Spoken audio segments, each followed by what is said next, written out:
अंगीकार करेंगे। कोई भी याद रखें, होंठ बंद ना रहे। ऊंची आवाज में सब जन, परमेश्वर आज मैं तेरी हजूरी में, तेरे भवन में आया नहीं, लाया गया हूँ, बुलाया गया हूँ तेरे द्वारा।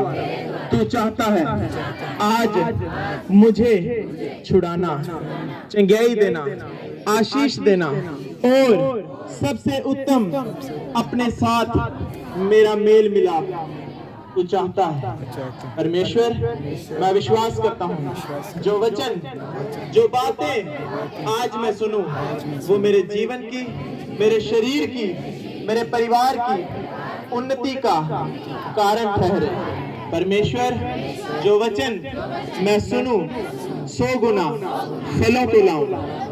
कोई भी शैतानी ताकत, इंसानी ताकत इस वचन को मुझसे चुरा ना सके। प्रभु यीशु के नाम में हम मांगते हैं, आमीन, आमीन, आमीन, आमीन, आमीन। अंगीकार करें, आज मैं अपने जीवन में बदलाव देखूंगा। ऊंची आवाज में, आज मैं अपने जीवन में बदलाव देखूंगा, अपने जीवन में बदलाव देखूंगा, आज मैं अपने जीवन में बदलाव देखूंगा, आज मैं अपने जीवन में बदलाव देखूंगा। आमीन, आमीन, आमीन, आमीन। याद रखें, प्रभु यीशु मसीह किसी भी धर्म का, किसी भी जात का परमेश्वर नहीं है। वो हम सब लोगों का परमेश्वर है। एकमात्र परमेश्वर है, एकमात्र खुदा है, एकमात्र ईश्वर है, एकमात्र भगवान है। परमेश्वर का वचन कहता है कि उसने जगत के लिए, परमेश्वर ने जगत के लिए अपना इकलौता बेटा कुर्बान कर दिया ताकि सब लोग नजात पा सके, उद्धार पा सके उसके लहू के द्वारा, उसकी कुर्बानी के द्वारा। आप जानते हैं, आपने सुना है, आपने देखा भी होगा कि संसार में बड़ी सारी कुर्बानियां हुई, लेकिन वचन कहता है कि परमेश्वर की कुर्बानी उन सबसे उत्तम है। हालेलुया। क्योंकि वो कुर्बानी किसी कौम के लिए नहीं दी गई, बल्कि समस्त जगत के लिए, पूरे जगत के लिए दी गई, जिसमें आप भी रहते हैं, मैं भी रहता हूं और लोग भी रहते हैं। आप परमेश्वर के भवनों में मौजूद है। एक बात को हमेशा याद रखना, मत ये समझना कि प्रभु यीशु मसीह केवल ईसाइयों का खुदा है, केवल उन्हीं का खुदा है। नो, वो सब लोगों का खुदा है, सब पर अपनी दया उंडेलता है, सब पर अनुग्रह करता है। उसने वचन में लिखा कि अन्य जातियां भी मेरी हैं। केवल वही जाति मेरी नहीं है जो मेरा वचन सुन रही है, वो कहता है अन्य जातियां भी मेरी हैं। और उसका वचन ये कहता है कि जब तक मेरा सुसमाचार, मेरे शब्द की आवाज पृथ्वी के अंत के कोने तक ना पहुंच पाएगी, तब तक मैं नहीं आऊंगा। और जिस दिन वचन कहता है कि सब लोगों के पास सुसमाचार पहुंच जाएगा, परमेश्वर उस दिन हमें और अपनी दुल्हन को लेने के लिए आ जाएगा। आमीन।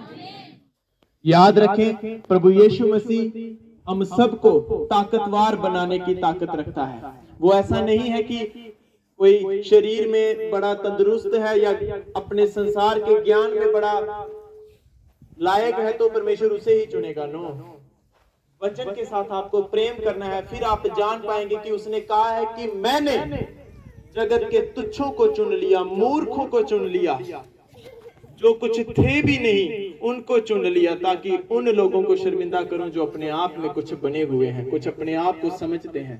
हालेलुया। परमेश्वर हम सबको ताकतवर बनाने की ताकत रखता है, बलवान बनाने की वो ताकत रखता है।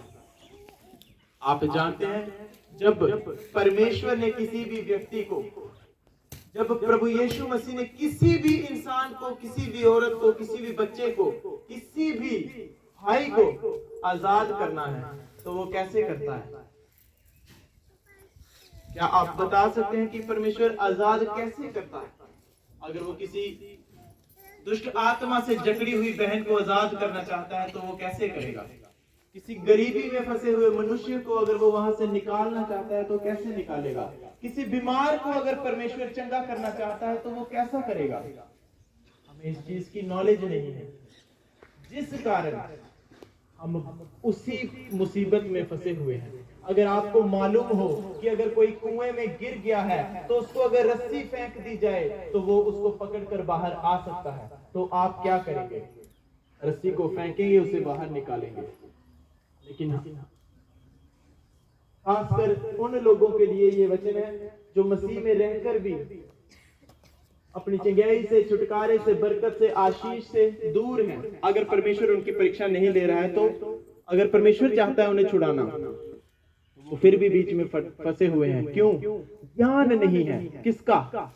परमेश्वर के वचन का। हो सकता है आपको संसार का बड़ा ज्ञान हो सकता है आपको पूरे मीडिया का बड़ा ज्ञान हो, कौन सी पार्टी क्या कर रही है आपको बड़ा ज्ञान हो, कौन से साइंटिस्ट ने कौन सी खोज कर ली बड़ा ज्ञान हो, लेकिन बाइबल कहती है अगर जो पवित्र कलाम आपके हाथों में पड़ा है, बाइबल अगर आपके पास पड़ी है, उसका ज्ञान अगर आपके पास नहीं है, तो आप अज्ञानी मनुष्य हैं। आप अपने घर में रहते हैं, आपको अपने घर का सिस्टम नहीं पता, आप बड़े नासमझ व्यक्ति हैं। आपको नहीं पता कि हमारे घर में कब क्या क्या होता है, कहां से कौन से नलके से ठंडा पानी आता है, कौन से नलके से गर्म पानी आता है। आप अपने घर में रहकर भी ये नहीं जानते हो। आप अज्ञानी मनुष्य हैं, नासमझ मनुष्य हैं।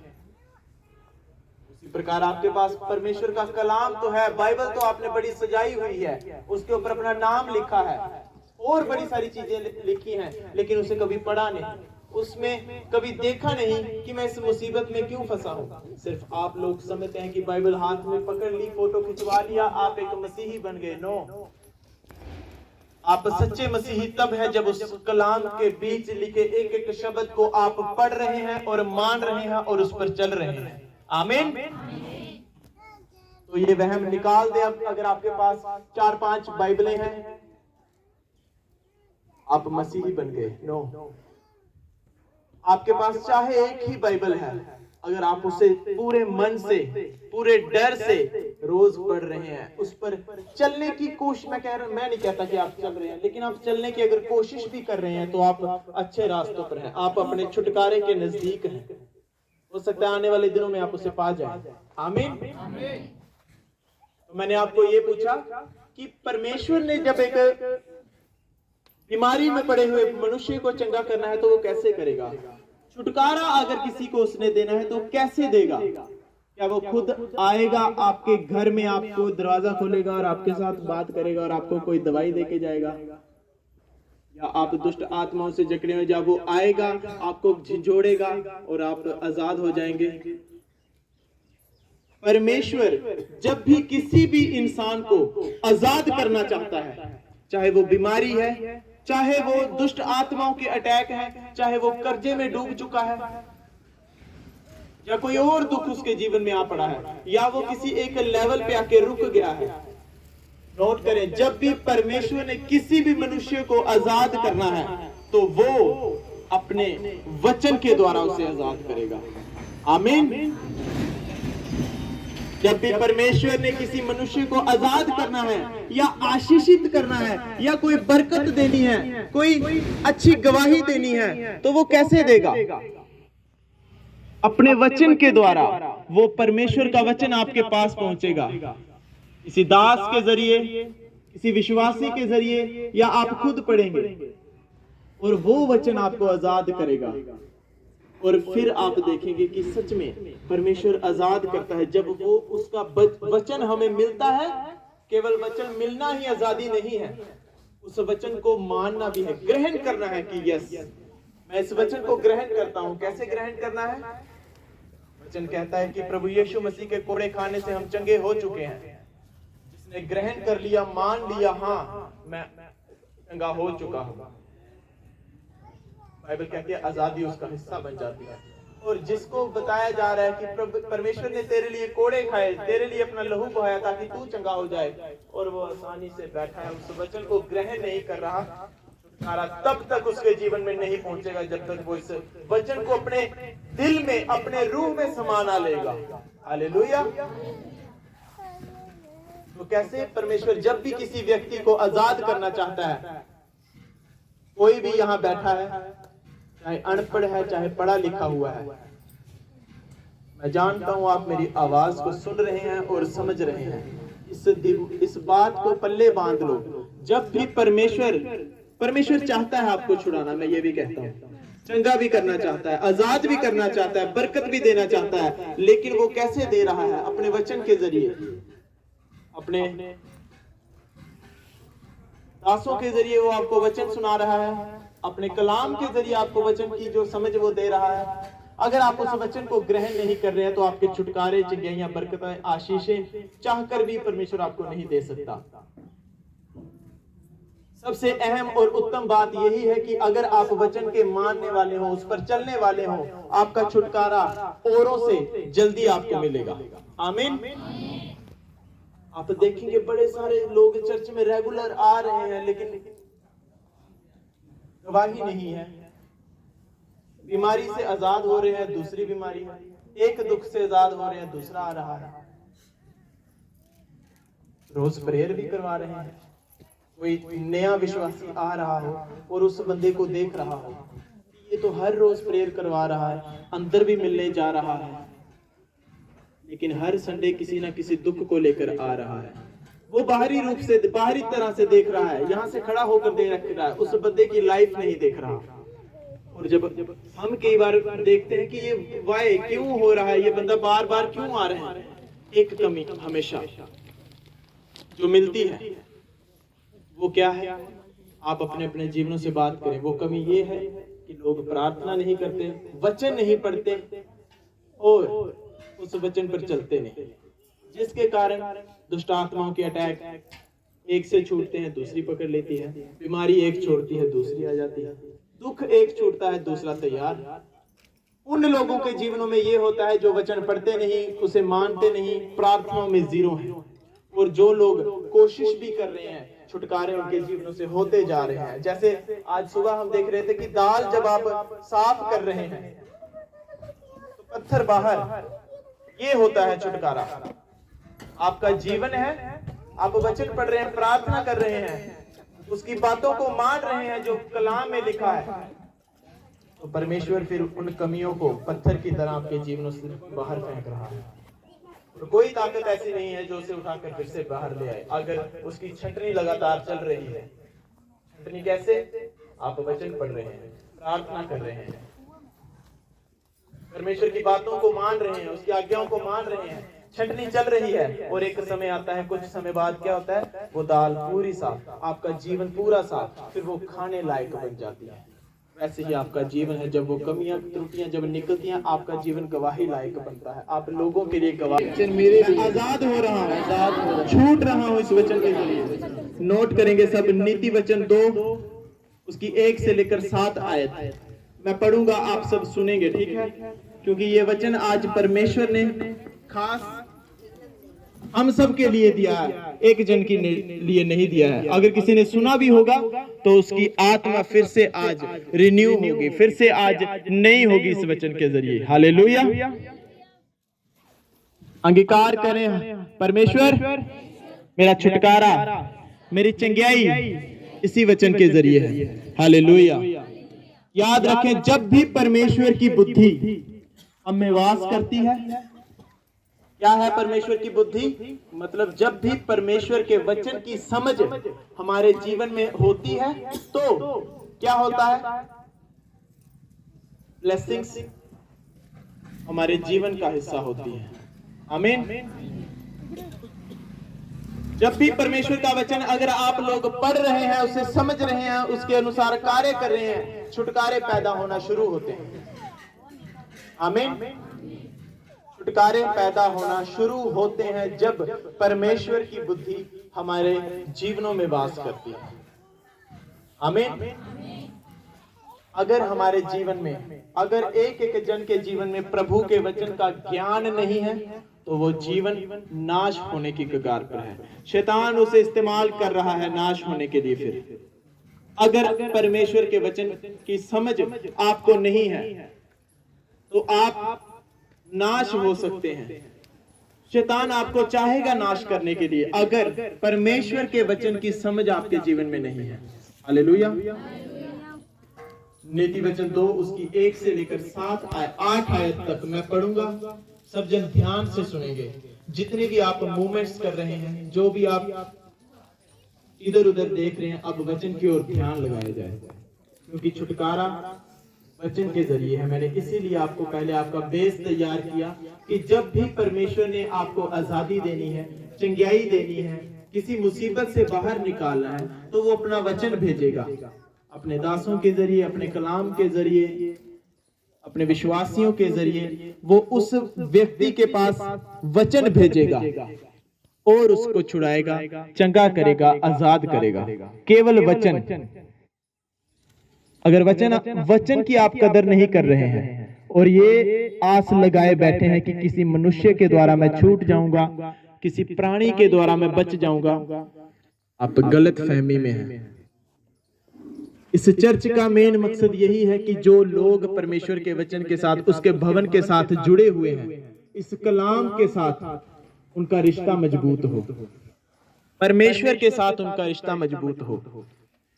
आप अगर वचन की समझ नहीं रखेंगे तो आपका चर्च में आना बेकार है। हमें लोगों को खुश नहीं करना है कि लोग अगर वचन नहीं मान रहे हैं तो उनकी भलाई के लिए, उनको खुश करने के लिए हम उन्हें कोई भी बातें कहते रहें ताकि ये बंदे खुश रहें, लेकिन परमेश्वर का कलाम पीछे रह जाए। हमारा ये मकसद बिल्कुल नहीं है और ना ही आपका होना चाहिए। हालेलुया। क्या आपका ये मकसद है कि मुझसे लोग खुश हो जाएं लेकिन परमेश्वर नाराज हो जाए? मुझे नहीं लगता कोई ऐसा मनुष्य होगा जिसका ये मकसद होगा कि लोग खुश होने चाहिए, रब रुसदा ते रुस जाए। परमेश्वर रूठ जाए तो रूठ जाए, लेकिन लोग मुझसे नाराज नहीं होने चाहिए। अगर आपका ये मकसद है, अगर आपकी ये सोच है, तो जिन मनुष्यों को आप खुश करोगे, बहुत बड़ा धोखा आपके जीवनों में पैदा होगा, बहुत बड़ी गति आपके जीवनों में पैदा हो जाएगी। अगर ये आपका मकसद है कि लोग खुश हो जाएं, प्रभु नाराज होता है तो हो जाए, प्रभु को कल मना लेंगे, परसों मना लेंगे। सब जन, जितने जन मौजूद हैं, अपने जीवन का अहम हिस्सा रखना है कि परमेश्वर खुश होना चाहिए। अगर लोग मेरे परमेश्वर के वचन पर चलने के कारण नाराज होते हैं तो होते रहें, लेकिन परमेश्वर नाराज नहीं होना चाहिए। हालेलुया। नीति वचन 2 उसकी 1 से लेकर 8 आयत में पढ़ूंगा, आप सब ध्यान से सुनेंगे। परमेश्वर का वचन आज आपसे कह रहा है कि हे मेरे पुत्र, यदि तू मेरे वचन को मान ले और मेरी आज्ञाओं को अपने हृदय में रख छोड़े और बुद्धि की बात ध्यान से सुने और समझ की बात मन लगाकर सोचे और प्रवीणता और समझ के लिए अति यत्न से अगर तू मुझे पुकारे, उसको ऐसे ढूंढ जैसे चांदी को ढूंढता है, जैसे किसी गुप्त धन के समान उसकी खोज में तू लगा रहे। परमेश्वर का वचन कह रहा है कि परमेश्वर को, उसकी समझ को, उसके ज्ञान को, उसकी बातों को, ना कि किसी मनुष्य को। आज वो मनुष्य नहीं आया, उसे ढूंढने चलो। पहले वो कह रहा है कि मेरे को ऐसे ढूंढ, यत्न से, कोशिश के साथ यत्न कर, मेरी बुद्धि को खोजने के लिए पैसा यत्न कर, कोशिश कर, ऐसी कोशिश कर जैसे चांदी कहीं छुपी हुई हो तो उसे ढूंढ रहा है, जैसे कोई गुप्त खजाना कहीं गाड़ दिया गया है और तू उसे निकालने की खोज में लगा हुआ है, जोर लगा रहा है, मेहनत कर रहा है, परिश्रम कर रहा है। परमेश्वर का वचन कह रहा है आपको कि मुझे ऐसे ढूंढो, ऐसे मुझे खोज करो जैसे तेरी कोई चांदी की चीज गुम हो गई है और उसे ढूंढने का तू कोशिश में लगा हुआ है। कोई गुप्त धन कहीं गड़ गया है, उसे ढूंढने में जैसे तू लगा हुआ है, ऐसी कोशिश कर तू मुझे ढूंढने के लिए, मेरी समझ की बातों को समझने के लिए, मेरी बुद्धि को जानने के लिए, मेरी बातों को जानने के लिए ऐसा प्रयत्न कर, ऐसी कोशिश कर। अगर तू ऐसी कोशिश करेगा, तू परमेश्वर के भय को अगर समझेगा तो परमेश्वर का ज्ञान तुझे प्राप्त हो जाएगा। आमीन। परमेश्वर का वचन कह रहा, अगर तू सच्चे मन से, पूरे जोर से, पूरी मेहनत से मेरे वचन का प्यासा रहेगा, उसको जानने में आगे बढ़ेगा, मुझे खोजने में आगे रहेगा, अगर मेरा डर तू मानेगा तो मेरी बुद्धि जो परमेश्वर की है उसे तू पा जाएगा। हालेलुया। उसे जब तू पा जाएगा फिर बीमारी तेरे जीवन से हट जाएगी। दुख तेरे जीवन से हट जाएगा, कष्ट तेरे जीवन से हट जाएगा। तू जान जाएगा कि जो मेरे जीवन में चल रहा है मुझे कैसे इससे डील करना है, कैसे मुझे इस झमेले से निकलना है। तब तू जान जाएगा कि मेरे जीवन में ये क्यों हो रहा है। तब तू जान जाएगा अगर तेरे अंदर मेरे ज्ञान की समझ आ गई। तू जान जाएगा कि ये इतने विरोध जो हो रहे हैं वो क्यों हो रहे हैं। फिर तू जान जाएगा कि लोग यीशु के नाम पर तुझसे नफरत क्यों कर रहे हैं, क्योंकि तू जान जाएगा अगर तू वचन को, परमेश्वर को सच्चे मन से पूरे जोश के साथ उसे खोजेगा। परमेश्वर का वचन कहता है फिर तू जान जाएगा तेरे साथ जो बातें हो रही हैं क्यों हो रही हैं। क्योंकि बुद्धि किसी इंसान के द्वारा नहीं आती। अगर आप मुझसे मांगेंगे कि मुझे समझ दे, मुझे समझ दे, नो, हम कैसे दे सकते हैं। बाइबल कहती है बुद्धि, समझ केवल परमेश्वर से ही आती है। ज्ञान और समझ की बातें उसी के मुंह से निकलती हैं। वो सीधे लोगों के लिए खरी बुद्धि रख छोड़ता है। जो खराई से चलते हैं उनके लिए वो डाल ठहरता है। वह न्याय के पथों की देखभाल करता और अपने भक्तों के मार्ग की रक्षा करता है। आमीन। परमेश्वर का वचन कह रहा है जो खराई से चलते हैं, जो परमेश्वर के वचन पर सीधे तरीके से चलते हैं, उनके लिए परमेश्वर ढाल का काम करता है। क्या होती है ढाल, आप जानते हैं। आप पुरानी फिल्में देखते होंगे, लोग लड़ते हैं तलवार के साथ, एक हाथ से लड़ रहे हैं, एक हाथ के साथ ढाल ली हुई है। वो गोल सा जब हम देखते हैं ताकि उधर से अगर कोई तलवार मार रहा है तो वो ढाल आगे करते हैं, बच जाते हैं। जैसे ये ढाल है, मैं इसके पीछे अगर खड़ा हूं तो ये ढाल है, अगर कोई पत्थर मारेगा तो वो इसको बचेगा, मुझे नहीं बचेगा, मतलब मैं बच जाऊंगा। बाइबल कहती है जो सच्चे मन से, जो खराई के साथ परमेश्वर के साथ चल रहे हैं, तौबा करते हुए चल रहे हैं, परमेश्वर के वचन का भय मानते हुए चल रहे हैं, परमेश्वर उनके लिए ढाल का काम करता है। ढाल क्या, उनके आगे आगे खड़े रहता है। कोई भी मुसीबत आती है तो परमेश्वर उनसे लड़ता है। आप समझ पा रहे हैं। इनके लिए, लेकिन जो खराई से चलते हैं, परमेश्वर के वचन को मानते हैं, अपने आप से सवाल करो, क्या मैं खराई से चलता हूं? क्या मैं परमेश्वर के वचन के हिसाब से चलता हूं? अगर मुझसे कोई गलती होती है तो क्या मैं परमेश्वर से माफी मांगता हूं? क्या मैं परमेश्वर से तौबा करता हूं? क्या मैं खरा मनुष्य हूं परमेश्वर के वचन के अनुसार? आप समझ पा रहे हैं? ऊंची आवाज में हालेलुया। बड़ा जरूरी है, मैं कह रहा हूं, अगर आप इस भरोसे आए हुए हैं, खासकर जो ज्यादा समय से चर्च से जुड़े, अगर आप इस भरोसे से आए हुए हैं कि हम किसी मनुष्य से मिल लेंगे तो हमारा छुटकारा, अगर आप वचन को सही मानने वाले हैं, फिर आप परमेश्वर के मनुष्य के साथ भी जब मिलोगे, छुटकारा डबल तरीके से एंटर होगा। अगर आप वचन को ही अहमियत नहीं दे रहे, इस वचन को ही अहमियत नहीं दे रहे, तो जिस वचन के द्वारा वो मनुष्य खड़ा किया गया है, तो आप कैसे आशीष पाओगे? आप एक बेटे से मिलना चाहते हैं, लेकिन आप उस बेटे के बाप का आदर नहीं कर रहे। क्या वो बेटा आपको आशीष देगा, आपसे मिलेगा, आपसे बात करेगा? नो। हो सकता है मिल भी लेगा, लेकिन वो प्यार जो बरसाना चाहता है आपके ऊपर ना बरसा पाए। इस बात को समझो जितनी जल्दी आप हो सकता है। लेकिन कलीसिया उसी में मस्त है कि मेरे ऊपर हाथ रख के प्रार्थना हो जाए, मैं मिल लूंगा, ये कर लूंगा और मेरा छुटकारा। डिले, रुकावटें पैदा होंगी ऐसे, क्योंकि आप अहमियत किसे दे रहे हैं? बाइबल कहती है जो मुझसे अधिक किसी को चाहेगा वो मेरे लिए अयोग्य है। अयोग्य के ही रूप से ये चंगाई लेने के अयोग्य है, ये बरकत लेने के अयोग्य ठहरा, नहीं काबिल ठहरा, ये ग्रेस लेने के काबिल नहीं ठहरा, मसा लेने के काबिल नहीं ठहरा, क्योंकि इसने मेरे वचन से अधिक प्रिय और किसी को समझ लिया। बड़ी सारी ऐसी बातें हैं, ऐसे ऐसे गहरे भेद हैं जो आपको बताना चाहते हैं, लेकिन जब भी सोचते हैं कोई ना कोई घटी कमी परमेश्वर दिखा देता है। फिर परमेश्वर का आत्मा देखता है कि इन्हें अभी आगे कैसे बढ़ाया जाए। ये तो अभी इनका प्लंथ टूट टूट के जा रहा है, जो नींव इनकी भर रहे हैं उनकी शटरिंग गिर रही है, वो मसाला बाहर निकल रहा है, कैसे इसके ऊपर बिल्डिंग तैयार की जाए। परमेश्वर एक एक जन को, जितने जन यहाँ मौजूद हैं, एक एक जन, चाहे बच्चा है बुजुर्ग है, एक एक जन के जीवन में गवाही पैदा करना चाहता है, उसे ऊंचा खड़ा करना चाहता है, उसे चंगा करना चाहता है, छुड़ाना चाहता है। लेकिन वो जो बेस आपका तैयार कर रहा है, प्लंथ जो आपका डाल रहा है, जिस बिल्डिंग को वो बनाना चाहता है, वो प्लंथ लीक कर रहा है, वो मसाला निकल रहा है।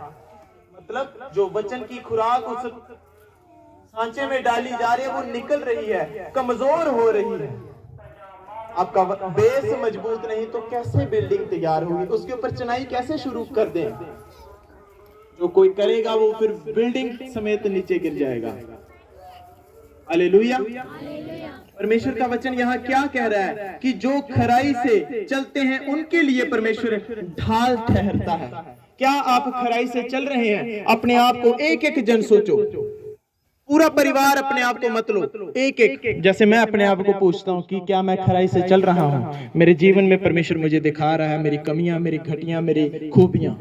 आपसे परमेश्वर बात कर रहा है, एक एक जन से क्वेश्चन कर रहा है, क्या तू खराई से चलता है? क्या तू परमेश्वर के वचन के हिसाब से चलता है? अगर चलता है तो तैयार हो, परमेश्वर तेरे लिए ढाल है, परमेश्वर तेरी रक्षा के लिए तैयार है। अगर तू नहीं चलता तो फिर ढाल वो तेरी नहीं है। कैसे चलना है? खराई। अब हमें खराई कैसे पैदा करनी है, खराई कैसे दिखानी है, कैसे दिखाना है परमेश्वर मैं तेरे साथ से ही चलता हूं। क्या आप परमेश्वर के वचन को पढ़ते हैं, उसे मानते हैं? अगर मानते हैं आप खरे मनुष्य हैं।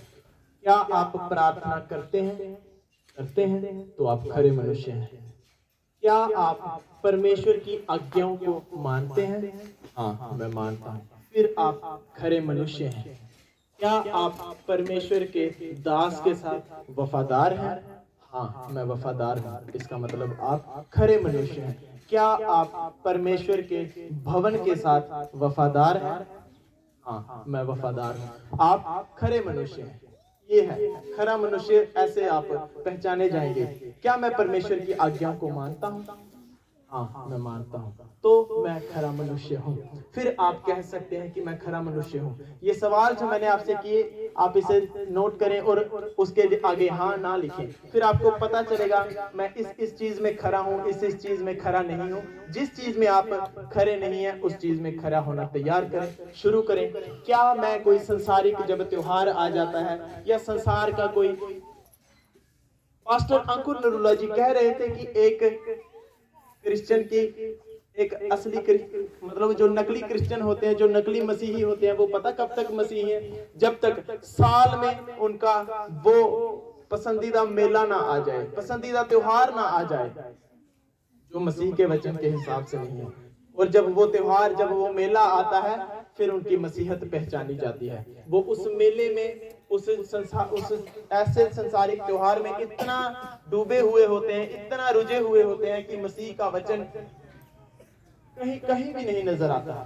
और फिर वो तैयार होते हैं अपने जीवनों में दुखों को, कष्टों को लेकर परमेश्वर के दासों के सामने। वो यही कहते हैं कि हमें मनुष्यों को खुश नहीं करना है, लोगों को खुश नहीं करना है। आप अगर विश्वासी हैं, अगर आप विश्वासी हैं, परमेश्वर के वचन को मानते हैं, सुनते हैं, लेकिन आप जब किसी मनुष्य के साथ खड़े होते हैं तो परमेश्वर का वचन टूट जाता है, उस पर चलते नहीं, आपने लोगों को खुश कर दिया। अगर आप परमेश्वर के दास हैं, आपने कलीसिया के लोगों को खुश करने के लिए उनकी बातों को मान लिया, आपने परमेश्वर के वचन को पीछे छोड़ दिया। आप विश्वासी हैं, पास्टर हैं, सेवादार हैं, कुछ भी हैं, पहल परमेश्वर को खुश करना है। चाहे आपकी विश्वासियों की आपस में से लड़ाई अगर होनी तो नहीं चाहिए, अगर है भी, फिर भी परमेश्वर को खुश करना है। लेकिन कैसे करोगे? बाइबल कहती है अगर तुम भवन में चल आ तो गया, मतलब दुख नहीं, बदले की भावना लेते हुए कि इस मनुष्य ने मेरे साथ ये किया है, मैं इसके साथ नहीं चलूंगा। इस मनुष्य ने मुझे गालियां दी है या मुझे ऐसा कहा है, मैं इसके साथ नहीं चलूंगा। अगर ये आपके मन में है, बाइबल कहती है कि चला जा वापस, पहले अपने मन को साफ करके फिर प्रेयर्स में आ। कई लोग अपने मन में मुटाव रखते हैं, बदले की भावना रखते हैं और प्रार्थना करने के लिए बैठ जाते हैं। बाइबल कहता है ऐसी प्रार्थनाएं बिल्कुल कबूल नहीं होती। अगर तू अपने भाई से प्रेम नहीं कर सकता जिसे तूने देखा हुआ है, जिसे तू देखा हुआ है, तब तू अपने भाई से अगर तू प्रेम नहीं करता, मुझे तो तूने देखा ही नहीं है, मैं कैसे मानूं तू मुझसे प्रेम करता है। अगर आप खराई से चलते हैं, परमेश्वर के वचन के हिसाब से चलते हैं, तो परमेश्वर आपके लिए ढाल है। खराई से आप कैसे चलते हैं? आपको पता है कि चर्च सुबह 10 बजे लगती है, आप 11 बजे आ रहे हैं, आप कोई खराई से नहीं चल रहे हैं, कोई परमेश्वर के वचन के हिसाब से नहीं चल रहे। लास्ट ट्यूसडे यहाँ मीटिंग थी, मंगलवार को यहाँ मीटिंग थी, लोगों को बुलाया गया, बच्चों को बुलाया गया, लोग नहीं आए। कमियां, आप खराई से नहीं चल रहे हैं। किसी को कोई शौक नहीं है कि आकर हम इकट्ठे हो जाएं या बुलाएं, लेकिन हम चाहते हैं कि परमेश्वर का वचन आपके जीवन में, परिवार में उन्नति पाए, आप उसके अनुसार चलना शुरू करें।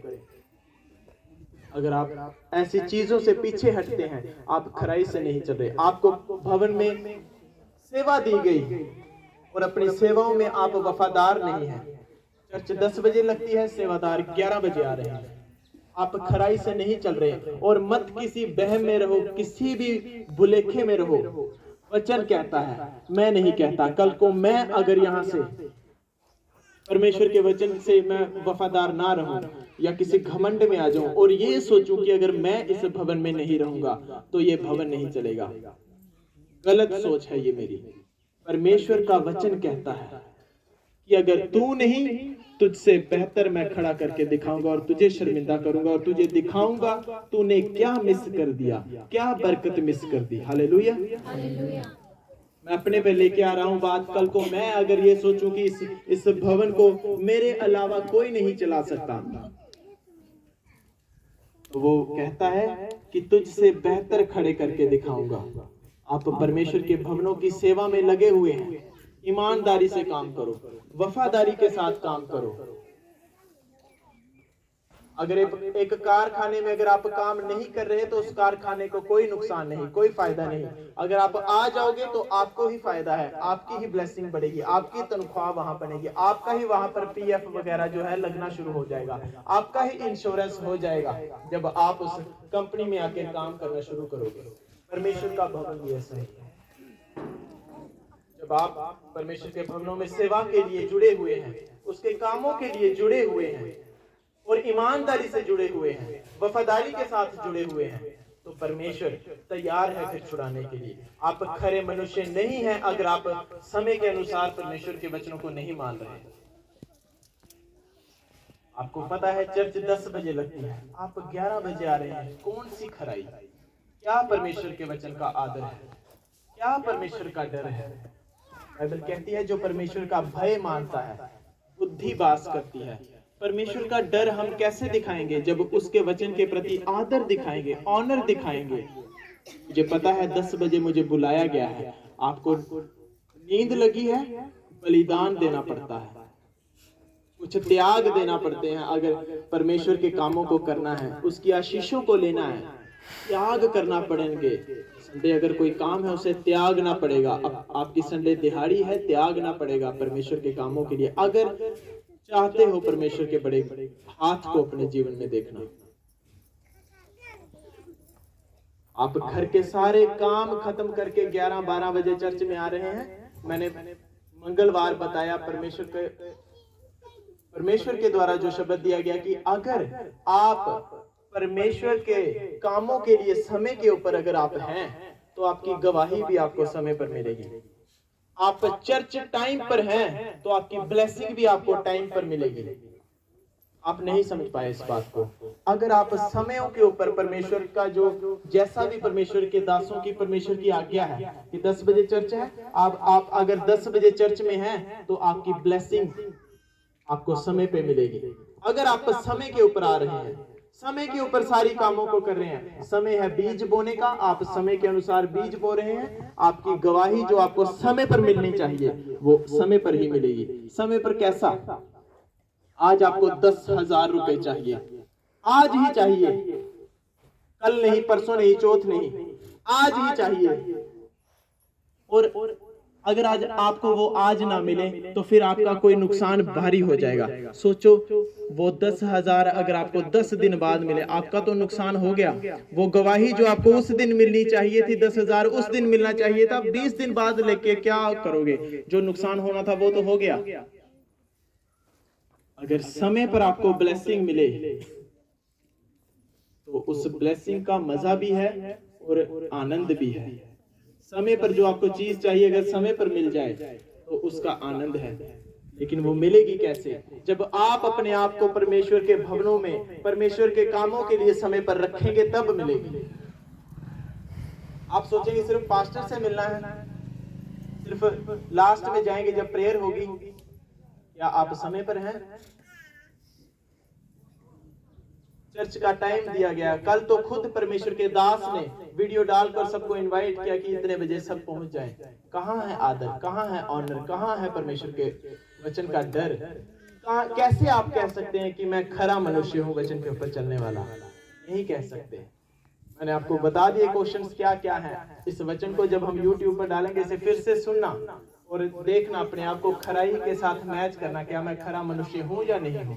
अगर नहीं हूं तो खरा बनने की कोशिश करनी है। आमीन। और याद रखें, चर्च टाइम पर आना है। और आगे आने वाले, अभी तो इतनी ठंडी आएगी तो फिर तो आप 2-2 बजे पहुंचोगे। हम आपका इंतजार थोड़ी करते रहेंगे। आप कई लोग बेचारे जो सुबह पूरे 9:30-10 बजे आ गए हैं, वो फिर आपको देखकर खज्जल होते हैं। कहते हैं कि यार पास वाले या बड़े जो सेवादार बने हुए हैं वो 12 बजे आ रहे हैं, हम इतनी देर दूर से 9:30-10 बजे आके क्या कर रहे हैं? हम तो केवल बैठे ही हुए हैं। लेकिन हम नहीं चाहते कि आप में से कोई भी आराधनाओं को मिस करे, कोई भी बातों को मिस करे। हम आपका वेट करते रहते हैं और परमेश्वर की नजर में हम नीचे हो जाते हैं। वो ये कहता है तू मनुष्यों का इंतजार करी जा रहा है, बल्कि हमें परमेश्वर का इंतजार करना है। हमें परमेश्वर का इंतजार करना है, ना कि उसको इंतजार करवाना है अपना। अंगीकार करें सब जन, हाथों को उठाकर ऊंची आवाज से, परमेश्वर परमेश्वर मैं तेरे भवन के प्रति, तेरे वचन के प्रति ईमानदार रहूंगा। मौसम कैसा भी हो, हालात कैसे भी हो, मैं आज से वायदा करता हूँ, मैं तेरे वचन के साथ, तेरे भवन के साथ, तेरे दास के साथ ईमानदार रहूंगा, वफादार रहूंगा। ऊंची आवाज में, वफादार रहूंगा, ईमानदार रहूंगा। परमेश्वर आज मैं, आज मेरी हजूरी में जो भी बीज को बोऊं, वो बीज फलों को लेकर आए। मैं अपनी नेक कमाई से तेरे राज्य के लिए आज बीजों को बोता हूँ। परमेश्वर मैं जानता हूँ, तेरा वचन कहता है जो कोई भेंट देता है आप उसके रास्ते खोलते हैं। हे प्रभु, ऊंची आवाज में अंगीकार करना है, हे प्रभु आज जब मैं भेंट दूं जो तेरे राज्य में कबूल हो। परमेश्वर मेरे मार्ग खुल जाए, चंगाई के रास्ते खुल जाए, छुटकारे के रास्ते खुल जाए, बरकत के रास्ते खुल जाए। और मैं वायदा करता हूँ तेरी गवाही को तेरे भवनों में, तेरे लोगों में, अन्य जातियों में प्रचार करूंगा। प्रभु यीशु के नाम में मांगते हैं। आमीन, आमीन, आमीन, आमीन।